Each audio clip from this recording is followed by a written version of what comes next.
Alors, diverticule, c'est dans le côlon. C'est une petite poche, une petite sorte de petite hernie qui emporte la muqueuse, la sous-muqueuse, qui passe à travers une couche musculaire. Donc, ça fait un petit sac, en fait, qui passe à travers la couche musculaire de l'intestin. AVS avec Philippe Robichon. AVS, ça veut dire à votre santé naturelle ce matin. Et j'ai le plaisir de recevoir le docteur Martine Cottina. Bonjour et bienvenue. Bonjour Philippe, bonjour à tous. Alors ça me fait toujours très plaisir de vous recevoir. J'aimerais bien que tout le monde ait la chance de vous voir. Vous êtes en rose aujourd'hui. Vous êtes assorti à la couverture du livre que vous venez nous présenter. Vous êtes médecin gastro-entérologue, diplômé de nutrition et de micronutrition. Et pour ceux qui connaissent un peu votre histoire, vous êtes retourné sur les bancs de la fac pour apprendre ces deux matières. Et vous êtes là pour nous parler de soigner les diverticules naturellement chez Thierry Soucard. Il faut dire que vous avez quand même l'art de vous emparer de sujets dont tout le monde se moque un peu pour les populariser. Mais les diverticules, c'est quand même pas un sujet qui affole, on va dire, la médecine. C'est sûr que c'est un sujet qui ennuie beaucoup les patients. Ouais. Et donc, c'est pour ça que j'ai voulu un peu les aider. Ouais. Moi, je ne savais même pas que ça existait, les diverticules. Et je vous l'ai dit, avant que vous n'écriviez ce livre, je ne connaissais même pas le mot. Alors ça en fait, finalement, c'est un livre qui vous était inspiré par votre pratique. Oui, exactement. C'est-à-dire que j'en ai vu des patients qui avaient des diverticules, puisque c'est une pathologie extrêmement fréquente, qui touche beaucoup les personnes, surtout qui prennent de l'âge. Et donc, et je les ai vus très ennuyés. Et c'est comme un petit peu ce que je marque dans l'introduction. À chaque fois, j'avais des tas de questions. Et docteur, est-ce que je vais refaire des crises? Et docteur, qu'est-ce que je peux manger quand je suis en crise? Quand je suis après la crise, est-ce que j'ai le droit de manger ça? On va en reparler, bien sûr. Mais ils avaient vraiment beaucoup de questions. Est-ce que c'est héréditaire? Voilà, donc je me suis dit, un livre pour répondre à leurs questions et pour les aider.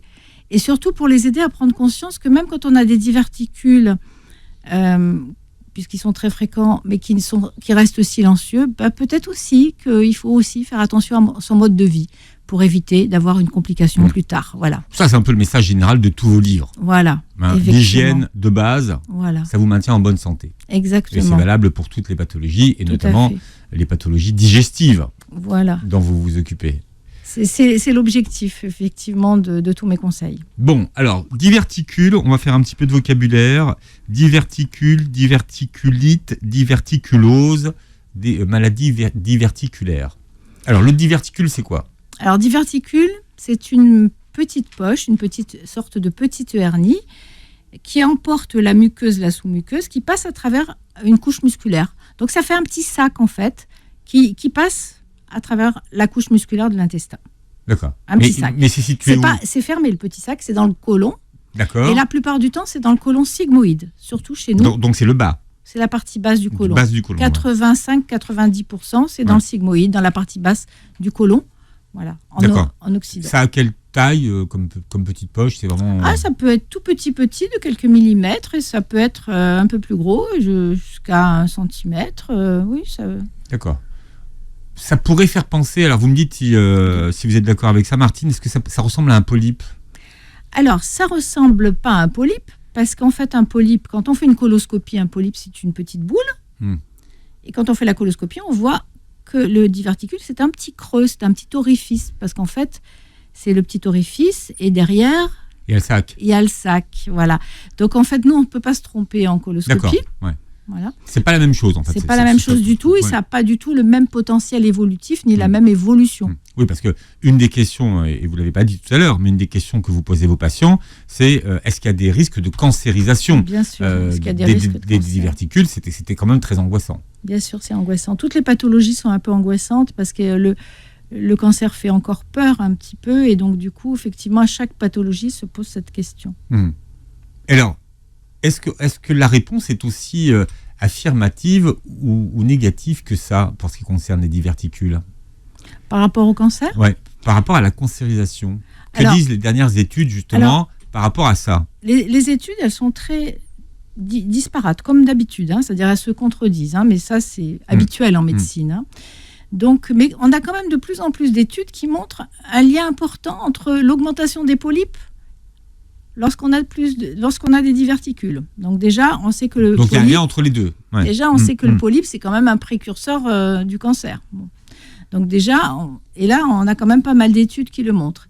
Et puis après, en termes de cancer, on a vraiment les deux. Donc on a des études qui disent que non, et puis il y a des études qui montrent qu'il y a un lien. Donc il va falloir être prudent en attendant qu'on ait des réponses un petit peu plus importantes, encore plus fréquentes, des études plus importantes. Ben, il va falloir être prudent. Et là, donc on a quand même des recommandations en termes de dépistage, notamment quand les gens ont fait une complication de la diverticulose, c'est-à-dire qu'on appelle la diverticulite.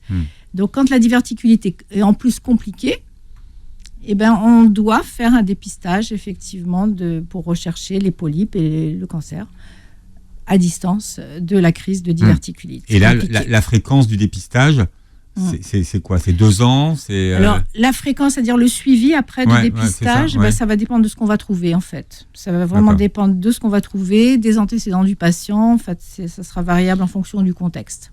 Mais c'est quoi? C'est 2 ans, 3 ans? C'est quelle fréquence? Alors, donc, au départ, on le fait la première fois. Et si on trouve des polypes, ça peut être 3 ans, ça peut être 5 ans, ça dépend de la taille du polype, de la nature histologique, c'est un polype hyperplasique, un polype adénomateux, donc voilà. Ça va dépendre un peu aussi de la nature du polype, c'est un peu compliqué. Voilà. Alors, on revient aux diverticules, puisque l'émission leur est consacrée. On a vu ce qu'était un diverticule. Oui. Alors, diverticulite, tout ce qui finit en it, ça veut dire que c'est inflammation. Inflammation avec plus ou moins infection. Voilà, d'accord. Diverticulite. Diverticulose, c'est avoir des diverticules, mais pas symptomatiques. C'est ça la différence. Voilà. D'accord. Donc, maladie diverticulaire, c'est toutes les complications. C'est lorsque la diverticulose se complique, en fait. Voilà. D'accord. Alors, la diverticulite, c'est l'inflammation. Quelle est la fréquence à peu près des diverticulites par rapport aux gens qui ont des diverticules? Voilà. Donc, il faut savoir que les diverticules, c'est très fréquent. C'est à peu près, quand on a plus de 80 ans, c'est plus de 75% de la population. Donc, c'est important. Et ça augmente avec l'âge. Donc, le risque. Mais avant 75 ans, c'est quoi? Ça veut dire ça va augmenter progressivement. Ouais. Voilà, ça va augmenter progressivement. Mais l'âge où ça bascule, c'est quoi, par exemple? C'est 50, 60 ans? On commence à en voir avant, on en voyait très peu avant 45 ans, et on commence à en voir. C'est-à-dire qu'avec le mode de vie qui a changé, on commence à voir l'âge qui se rajeunit, justement. Donc, on trouve des formes avant 45 ans.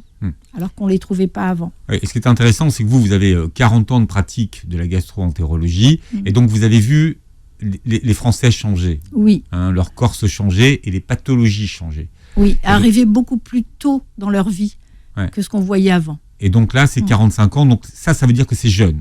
Oui, c'est jeune. Quand on a des diverticules à cet âge-là, c'est jeune, oui. Et comment on sait qu'on a des diverticules? Est-ce qu'il y a un examen qui permet de valider qu'on a des diverticules? Est-ce qu'il y a des... Justement, c'est ça le petit truc, c'est qu'il n'y a pas d'examen qui permet de dire, voilà, vous avez des diverticules facilement. Il faudrait faire un lavement baryté. Vous voyez, quand vous avez une diverticulose silencieuse, vous n'avez rien qui attire pour aller faire des examens. Si par contre vous subissez un lavement baryté, là on va voir les diverticules. C'est quoi un lavement baryté? C'est une radio de l'intestin comme on faisait dans le temps. Là on n'en fait plus, on fait des coloscopies de dépistage.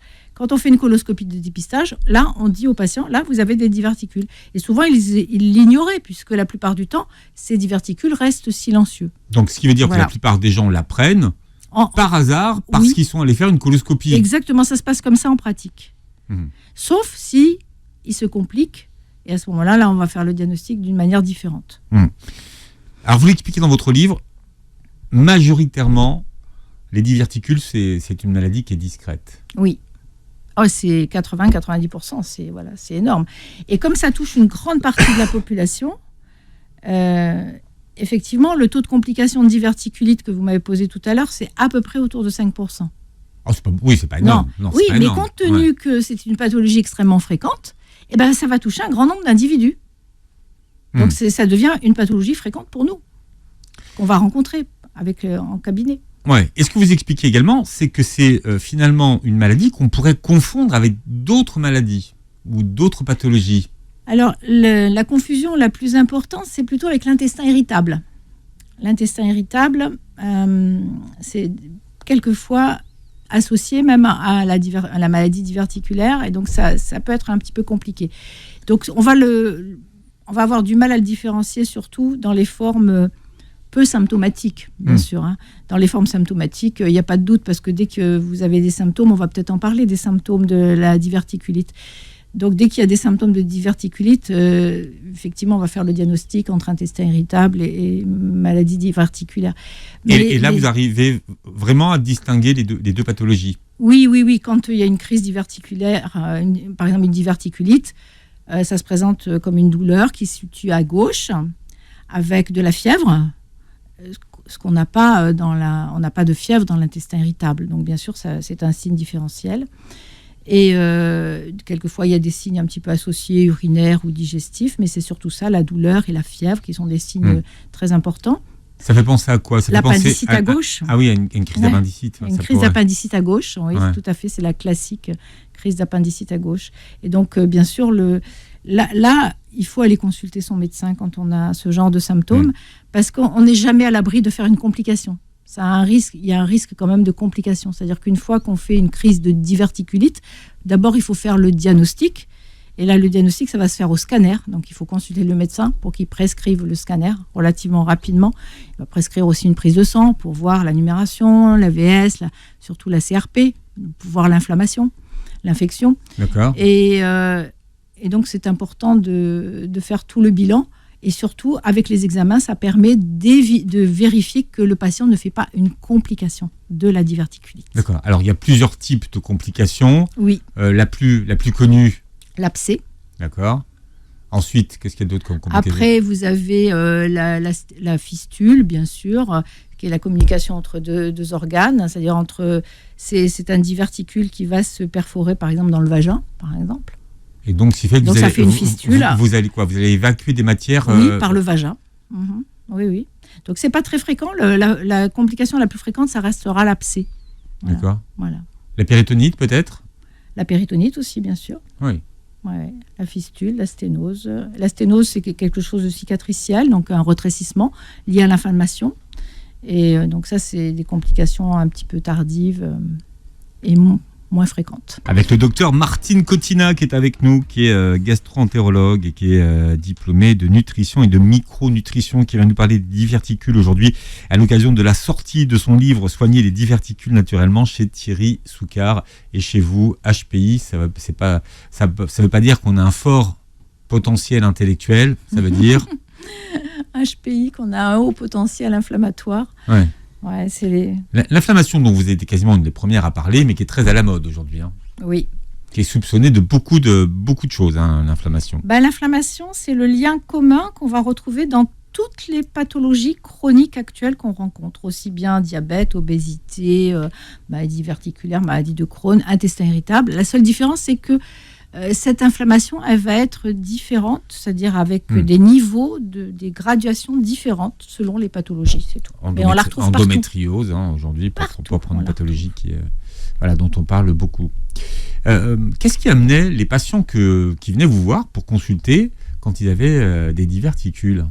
Qu'est-ce qui les amenait? Qu'est-ce qui les amenait en consultation? Quand ils venaient, c'est quand ils avaient une crise de diverticulite. Voilà. En moyenne, je les voyais pour ça. Donc en fait, ils avaient de la fièvre, Fièvre, mal au ventre.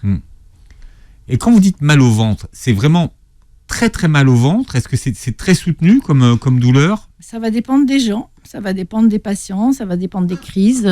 C'est des douleurs qui sont là, localisées en bas à gauche, qui peuvent diffuser un peu, plus ou moins, au niveau du ventre. Ouais.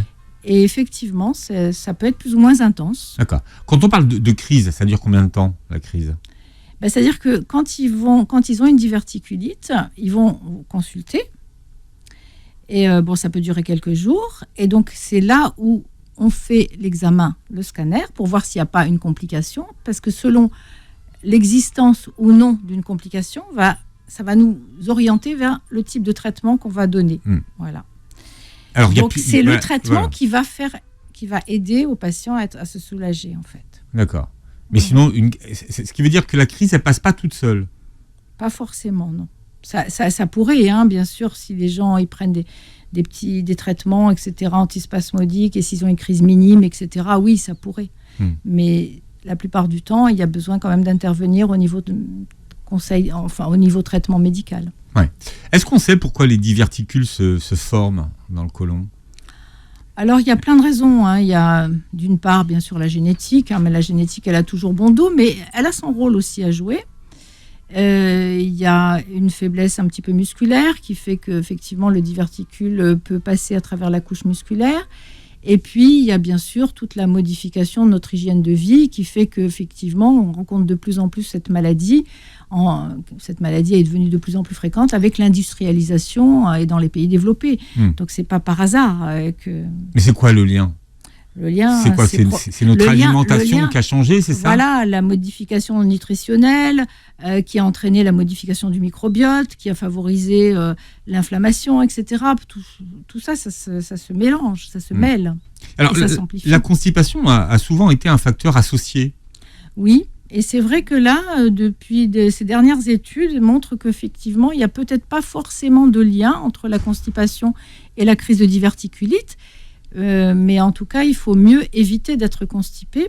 Pourquoi ? Parce qu'en fait, on s'est rendu compte que les fibres avaient un atout anti-complications. Donc, ça limitait le risque de complications. Donc, c'est vrai qu'on a tendance, en dehors des crises, à conseiller aux patients de manger beaucoup de fibres pour éviter le risque de complications. Parce qu'en fait, c'est ça.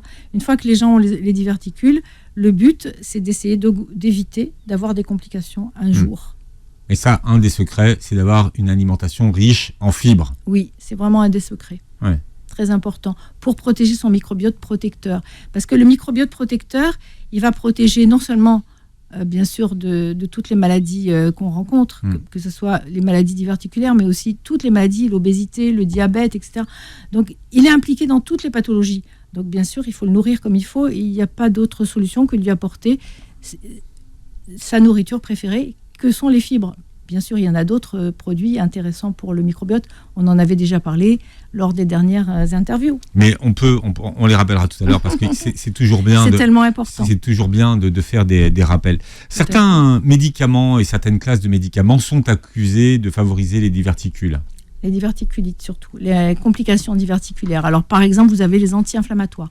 C'est les premiers auxquels on pense. C'est quand même paradoxal. Oui. C'est-à-dire que des anti-inflammatoires soient accusés de favoriser l'inflammation. Oui.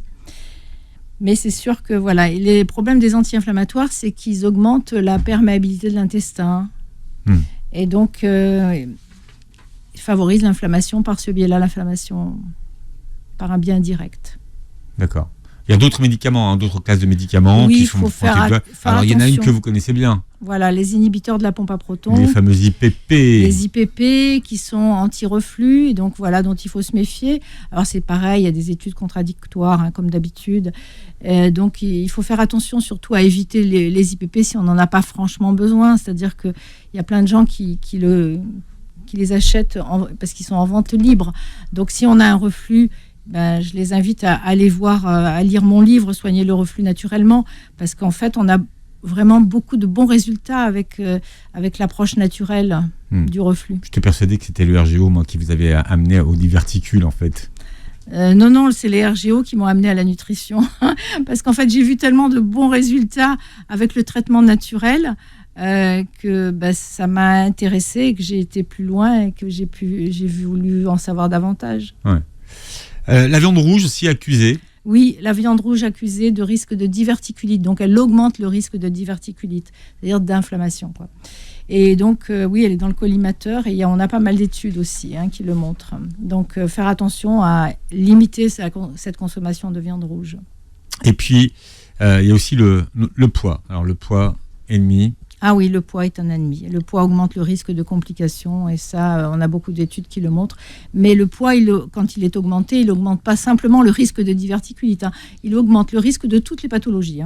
Maladies cardiovasculaires, diabète, obésité, toutes les pathologies. Donc, on a intérêt effectivement à surveiller un petit peu son périmètre abdominal, surtout son IMC certes, mais aussi surtout son périmètre abdominal. Alors, je sais que quand vous êtes arrivé tout à l'heure avec beaucoup de délicatesse, vous avez voulu mesurer le périmètre abdominal de l'agent Fofo, qui ne s'est pas laissé faire d'ailleurs, qui a résisté. Qu'est-ce que vous appelez le périmètre abdominal ? C'est mesurer le tour de taille, en gros, quoi. Mais là, ce que vous montrez, c'est pas la taille, hein. Mesurer le tour de taille. Alors, comment on mesure le tour de taille, Philippe? Je vais vous l'apprendre. C'est-à-dire qu'on palpe le rebord de la dernière côte. Là. On palpe le rebord supérieur du bassin, là, le rebord osseux du bassin, qui est la crête iliaque. Et entre les deux, vous avez un petit creux. Ouais. Et voilà, il faut se placer là au milieu, dans ce petit creux. Et c'est ça le tour de taille. Et alors, avec un bon vieux mètre. Avec un vieux mètre ruban souple, pas un mètre de bricoleur, hein, un mètre ruban souple qu'on va utiliser le matin à jeun, quand on est un peu tout nu. Et on va surveiller ça une fois dans le mois, Ouais. à peu près. Et de quoi ce tour de taille est-il l'indicateur? C'est l'indicateur d'un excès de graisse abdominale. Et cet excès de graisse abdominale, c'est lui qui favorise toutes les pathologies. Parce que s'il est associé à une augmentation de l'inflammation au niveau de l'organisme. Et plus il y a de la graisse abdominale, plus l'état inflammatoire va augmenter et plus il y a de risques de maladie. Bon, alors, rassurez-vous, il n'est jamais trop tard pour bien faire. Exactement. On peut toujours arranger la situation, quel que soit son âge. Non, ça, c'est important de le dire. Hein. C'est important. Voilà, parce qu'on peut toujours agir. Certaines personnes se disent, de toute façon, à mon âge, je vais rien changer. Eh ben non. J'y change rien et c'est pas vrai. Ça se modifie très vite et vraisemblablement le microbiote est en cause dans cette histoire puisqu'en fait il se modifie très vite avec les modifications nutritionnelles. Donc il est probable qu'il joue aussi un rôle important dans ce fait que vous venez de dire. On parle beaucoup depuis le Covid notamment de la vitamine D, mais en quoi la vitamine D serait un allié en prévention ? C'est-à-dire qu'on s'est rendu compte qu'avoir un taux bas de vitamine D pouvait favoriser le risque de diverticulite et que même plus le taux était bas et plus la crise pouvait être sévère. Donc oui, faites attention, surveillez votre taux de vitamine D, surtout en hiver, lorsqu'on ne s'expose pas au soleil et qu'on ne fabrique pas sa vitamine D. Voilà, rassurez-vous, la grande majorité de vous d'entre vous qui nous écoutez et qui avez des diverticules, vous resterez silencieux. Oui. C'est ça. Oui. Est-ce que ça veut dire que si on est silencieux, finalement, on peut continuer la Dolce Vita? Alors non. Pourquoi? Parce qu'en fait, ces facteurs de risque qui favorisent donc le risque de complications, ce sont les mêmes. Ce sont des facteurs environnementaux, hygiène de vie, alimentation. Tous ces facteurs-là, ce sont les mêmes qu'on va retrouver dans toutes les pathologies chroniques qu'on rencontre à l'heure actuelle. Donc peut-être que ces gens ne feront pas de crise de diverticulite, mais qui vont faire un AVC, un infarctus. Donc c'est pas mieux non plus. Donc c'est pour ça que c'est bien de toute façon de corriger son hygiène de vie. Ça, c'est le message qu'il faut faire passer. Oui. Ce matin. Très important. Voilà. Corriger votre hygiène de vie. Corriger votre hygiène de vie, ça veut dire corriger son alimentation en priorité, mais aussi tout son mode de vie, c'est-à-dire faire attention à ne pas dîner trop tard, faire attention à faire de l'activité physique, à limiter la sédentarité, etc. etc. Donc tout ça, c'est très important. Les diverticules piègent volontiers les matières fécales dans leur sac. On appelle ça des fécalines. C'est fréquent, Fécalites, ça oui. Des fécalites, pardon. Oui. C'est fréquent, oui, bien sûr, c'est banal. Il y a un petit trou, les matières, elles se glissent et puis elles rentrent dedans. C'est fréquent quand on fait des coloscopies. Même lorsque les côlons sont nettoyés, on retrouve encore des petits morceaux de sel comme ça, nichés au sein des diverticules. C'est fréquent. Mais est-ce que ces matières fécales sont dangereuses finalement pour la santé? Alors écoutez, a priori, non. On ne pense pas que ça soit le lien direct avec les diverticulites. Même si on pense que c'est pas toujours bien qu'il y ait des résidus de sel dans des poches parce que ça peut favoriser des petites proliférations de bactéries, des petits traumatismes locaux, mais on pense pas franchement que ça soit responsable des crises, directement du moins. Alors, il y a plusieurs on va dire, types de maladies des diverticules. Il y a ce que vous appelez la SUD. Ah oui. Hein. Alors la SUD, c'est quelque chose d'intéressant. SUDD, pour ceux qui aiment bien googler. La SUD. Qu'est-ce que la SUD? La SUD. Alors en français, ça veut dire maladie diverticulaire, non compliquée, mais symptomatique. Un peu, vous voyez, quelque chose d'un petit peu inhabituel. Donc, qu'on pourra expliquer. D'accord. Non, vous pouvez l'expliquer. Hein. C'est parce que l'agent Fofo vous fait des signes affreux qu'il faut vous arrêter tout de suite. Il passera pas à la mesure de son abdomen. Donc la SUD, c'est quoi? Donc en fait, c'est une pathologie qui n'est pas toujours approuvée par les chercheurs. C'est-à-dire que certains pensent que c'est une maladie qui existe et d'autres pensent que que c'est un intestin irritable, que c'est pas forcément une SUD. Voilà, par exemple. Donc, en fait, pour l'instant, elle n'est pas reconnue universellement par tous les médecins. Et tous les médecins. Donc, on en parle davantage dans les pays anglo-saxons, par exemple. Voilà. Alors, la différence entre une maladie diverticulaire symptomatique, non compliquée, qui est la SUD, et un intestin irritable, là, ça va être un petit peu différent parce que du coup, il n'y aura pas de fièvre, puisque c'est une maladie non compliquée. Mais il y aura des douleurs. Il y aura des symptômes. Et il y aura des symptômes. Ouais. Alors là, on pourrait effectivement avoir une confusion avec l'intestin irritable. Surtout que les deux pathologies s'associent volontiers. Et donc là, ça nous complique un petit peu le tableau. Voilà, j'espère que vous saurez tout sur les diverticules, ou enfin presque tout sur les diverticules après cette émission. Le docteur Martine Cottina est avec nous, médecin gastro-entérologue, et je rappelle que vous publiez Soigner les diverticules naturellement chez Thierry Soucard, naturellement parce qu'aujourd'hui, les nouvelles recommandations disent qu'on ne doit pas forcément médicaliser les diverticulites, voilà, et donc les mettre sous anti-inflammatoires, sous antibiotiques. Pas tous les cas, voilà, pas tout le monde. mais qu'on peut avoir une approche naturelle, c'est ce qu'on verra avec vous. On parlait tout à l'heure des différentes formes de maladies diverticulaires. Qu'est-ce qu'il y a d'autre à part cette maladie qui n'était pas reconnue par tout le monde? À part la SUD. À part la SUD, ouais. Alors après, il y a des pathologies, oui, mais la SCAD, etc., ce sont vraiment des pathologies qu'on rencontre très, très, très rarement et même plutôt exceptionnellement.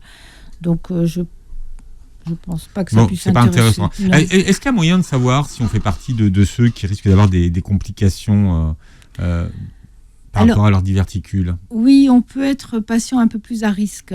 C'est-à-dire si on est, par exemple, immunodéprimé soit de manière congénitale, soit parce qu'on prend un traitement, corticothérapie ou immunothérapie, soit aussi parce qu'on a une maladie sévère, par exemple insuffisance rénale grave, insuffisance respiratoire, insuffisance cardiaque, des insuffisances graves. Si on a une grossesse, on fait partie des gens à risque, donc il faut faire attention. Et puis, si j'en oublie une... Voilà, bon, il y a encore que les lecteurs liront dans le livre. Tout ça, c'est bien expliqué. Voilà, sous toutes les formes. Voilà. Est-ce que les coloscopies sont contre-indiquées Si, j'explique. On est à risque si on prend des anti-inflammatoires. Oui, les fameux, c'est ce qu'on disait tout à l'heure. Est-ce que la coloscopie est contre-indiquée? Oui. Alors la coloscopie. J'ai pas compris pourquoi, en fait. Alors la coloscopie est contre-indiquée quand on fait une crise, une poussée de diverticulite, c'est contre-indiqué. C'est pas contre-indiqué si on a une diverticulose, mais c'est contre-indiqué si on a une poussée parce qu'il y a un risque de perforation, tout simplement parce que les tissus sont inflammatoires et plus fragiles, tout simplement. Et dans quel cas elle est indiquée alors, donc la coloscopie? Elle va être indiquée à distance, c'est-à-dire qu'on la fera plusieurs mois après. Si on en a besoin, on la fera plusieurs mois après, et notamment dans les crises de diverticulite compliquées. Alors, classiquement, comment est-ce qu'on traitait la diverticulite? Alors, avant, on donnait tout le temps des antibiotiques. C'était la règle. Quand moi, j'ai commencé la médecine il y a longtemps, on donnait à toutes les poussées de diverticulite, on donnait des antibiotiques. Et les études ont montré que les antibiotiques n'étaient pas forcément nécessaires selon les patients, selon les terrains, et surtout si la diverticulite n'était pas compliquée. Donc voilà, et c'est là effectivement, dans les cas de diverticulite non compliquée, chez des gens non fragiles, qu'on peut se permettre de donner des traitements naturels. Donc en gros, ils sont indiqués à quel moment, les antibiotiques? Les antibiotiques sont indiqués surtout s'il y a une forme de diverticulite compliquée, et sinon, en cas de grossesse, en cas de maladie grave, c'est-à-dire de maladie sérieuse, c'est-à-dire qu'il y a des signes alarmants. À ce moment-là, même si elle n'est pas compliquée, on va donner des antibiotiques. Et en cas de terrain immunodéprimé, comme on a vu tout à l'heure, là, bien sûr, ce sont des gens fragilisés chez qui on va donner les antibiotiques. Voilà. À une époque, on opérait. Est-ce que ça s'opère toujours? Alors, on va opérer surtout les cas compliqués où il va y avoir des complications. Par exemple, péritonite, par exemple, des fois fistule, dans des cas de complications. Avant, on opérait facilement, préventivement, pour éviter le risque de récidive. Maintenant, on le fait beaucoup moins. Voilà. Donc, c'est moins indiqué. Voilà.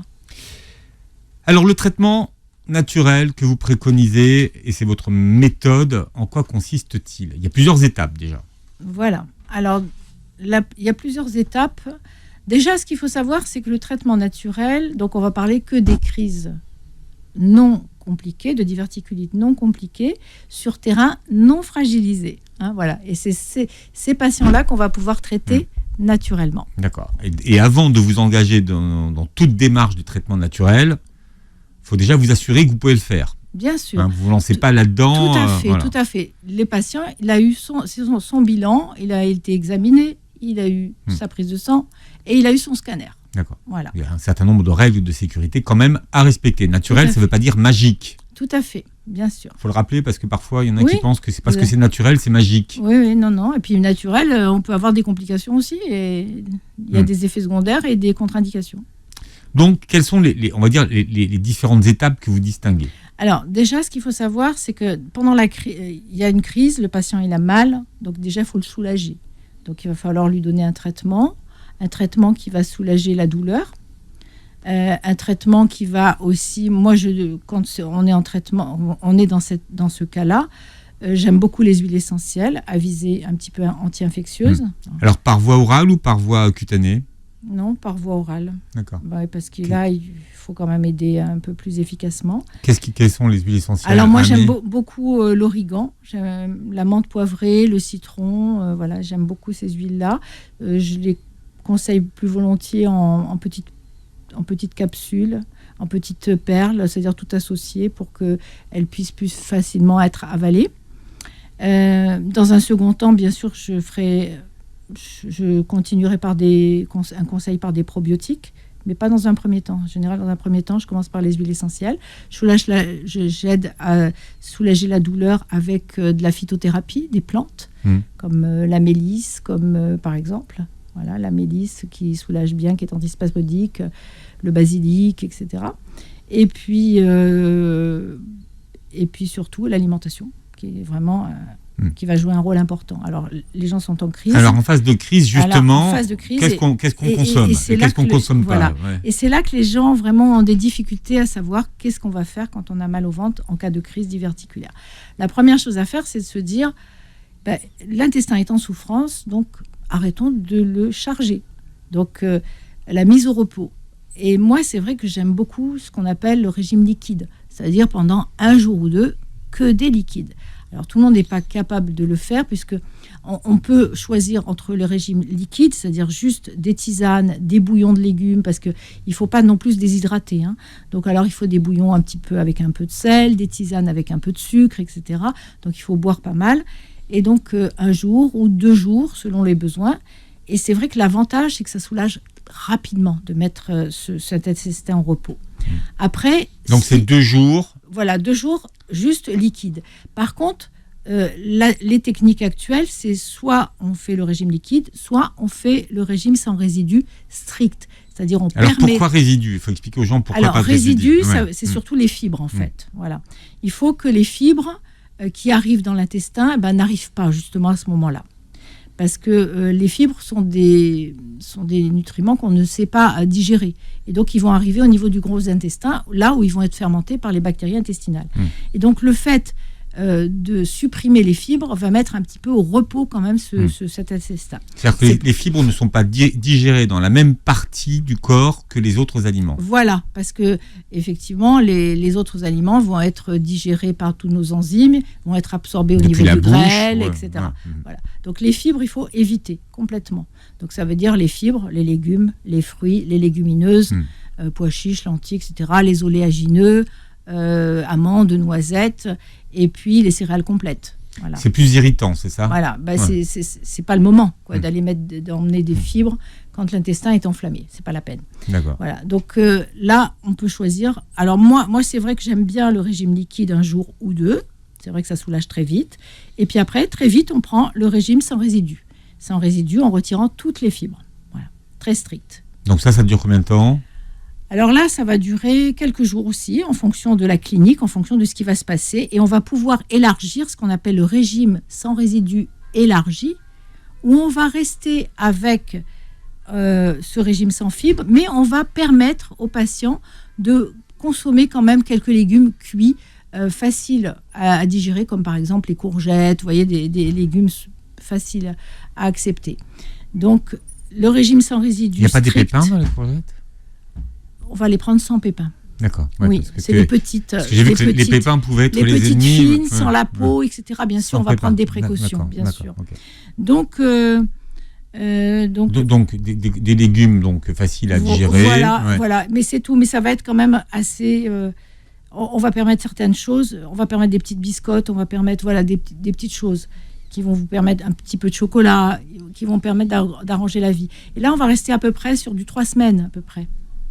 Et puis après, on va élargir progressivement. Donc c'est pour ça que dans mon livre, j'ai fait plein d'étapes pour justement aller doucement, pour arriver de plus en plus et très progressivement à une alimentation enrichie et protectrice cette fois, pour limiter le risque de diverticulite.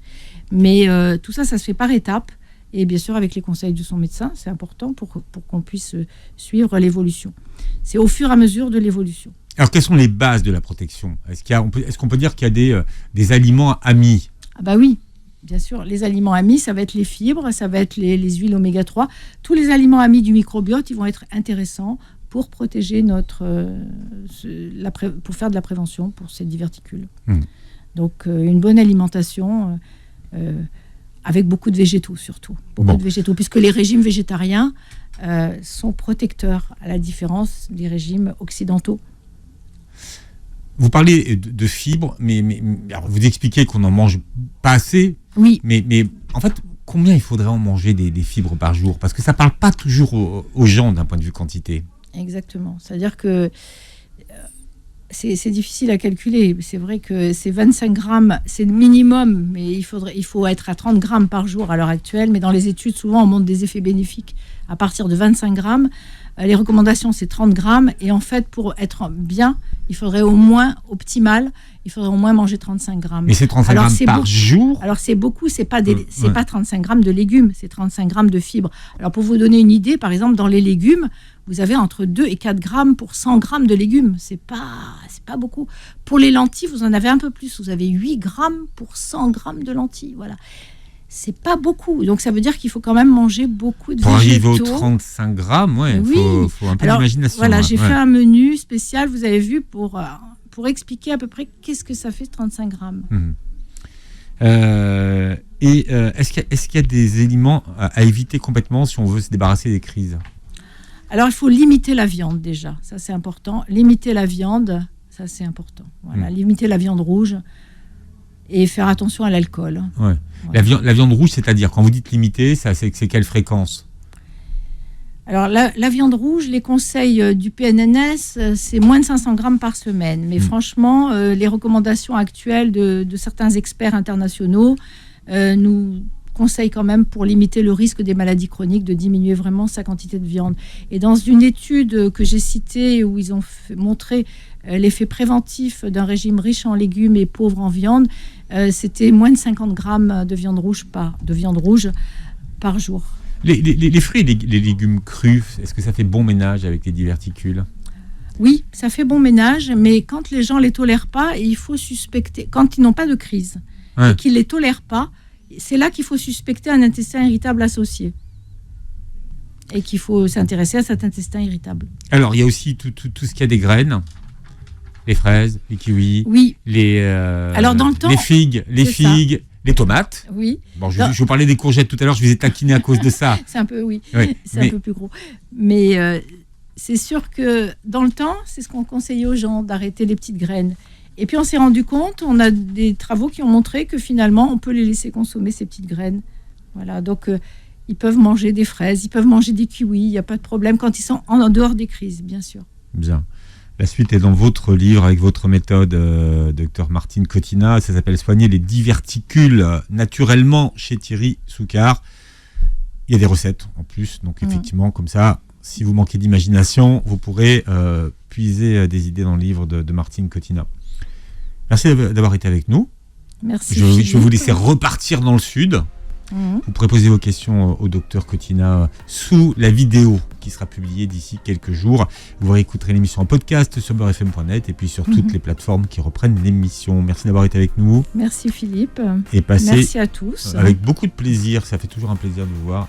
Et puis vous passez une très belle journée santé sur Beurre FM.